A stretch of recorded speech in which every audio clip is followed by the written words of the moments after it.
Hey, what's going on everyone? Today we're going to compare DALL-E 3 to Midjourney, so let's jump right in. What's the cost? So the nice thing about DALL-E 3 through the Bing Image Creator is that it's completely free. If you decide to use it through ChatGPT, for right now, it is only available to Plus users. That is a $20 per month subscription. And then as far as Midjourney goes, the cost of that really depends on what plan that you subscribe to. So I'll put all their different options on the screen so that you can see, what interests you. So what's the difference between Midjourney and DALL-E 3?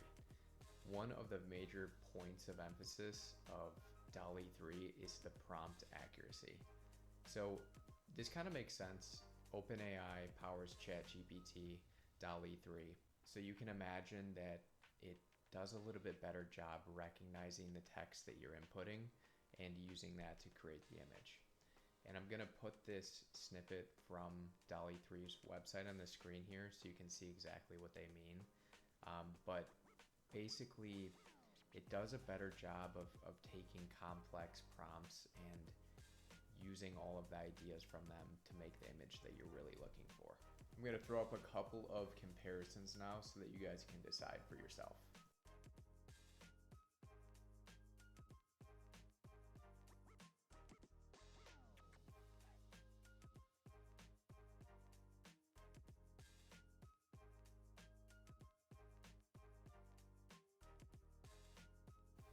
So another huge part of image creation is the image quality.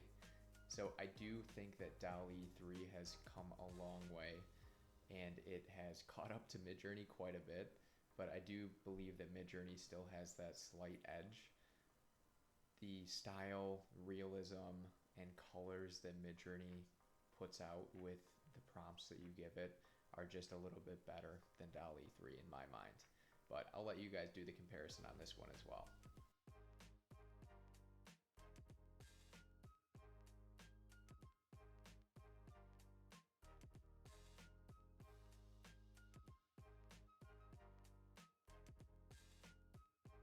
Lastly, I wanted to cover how powerful it is to have DALL-E 3 within ChatGPT.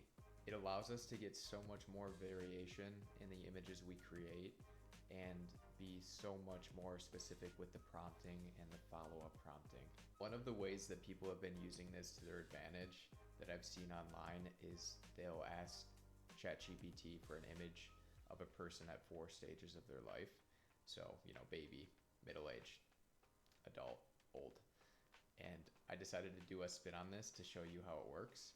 So we're gonna be using Bigfoot as our prompt here, and we'll see what ChatGPT and DALL-E 3 come up with. You can see the results here. They're pretty awesome. One downfall, it did only make 3 images for whatever reason. But the beauty of having DALL-E 3 within ChatGPT is I can just ask ChatGPT to make the other image. So we can ask it to make an additional image of a teenage Bigfoot. Awesome. So we filled in that final image with our teenage Bigfoot here. And you can imagine how creative you can get with these follow-up prompts. Since you're in the chatbot, you can really change anything about any of these images. And it's really easy because the prompt recognition is already so good within ChatGPT that it does a fantastic job of relaying that to DALL-E 3 to get exactly what you want. So to conclude, Midjourney is still king in my mind with image quality, but DALL-E 3 has so many features that make it amazing. It's free if you decide to use it on the Bing Image Creator. It has the ability to use it through ChatGPT, and it has that more accurate prompt recognition. So I really think that I'll be using both for different use cases, but it's interesting to see, how each of these will grow in the future. And for right now, they're doing an amazing job.